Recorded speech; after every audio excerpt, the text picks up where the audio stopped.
дека со дипломатски коли на Унгарија, придружуван господинот Груевски со унгарски дипломати, буквално е потпомогнато да стигне во Будимпешта. Тоа е повеќе од јасно, јас верувам дека истрагата ќе ги отвори сите детали.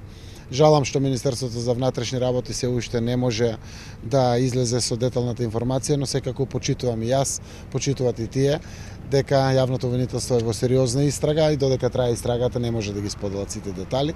Тоа што е возможно досега се соопштува по јавноста, но сето тоа што представува ризик да влијае врз квалитетот на истрагата, веројатно и не го соопштуваат. Јас сум информиран, отприлика ги знам досега до каде се стигнати работите од Министерството за внатрешни работи. Јас верувам дека во многу брзо време ќе завршат со истрагата, да ги споделат сите детали што тоа се случувало во Република Македонија.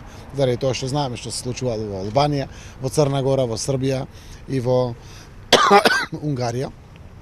Останува прашањето како тоа наши пријатели, 4 земји, тоа го дозволиле, и секако останува прашањето како тоа 3 земји членки на НАТО, демонстрирајќи владење на правото, под наводници го кажувам, во време кога македонското општество, македонскиот парламент сериозно е фокусиран заради огромната аспирација со право да се биде членка на НАТО и на Европската Унија, токму тоа се случува, но нели за тоа се истрагите, заради тоа се информациите кои што следуваат за да бидат споделени со јавноста. Значи ли тоа дека од Македонија помагале унгарските разузнавачи дипломати да избега кон Албанија или? Тоа е тој дел на истрагата кој што треба да заврши за да биде соопштен и од истражните органи и од Министерството за внатрешни работи.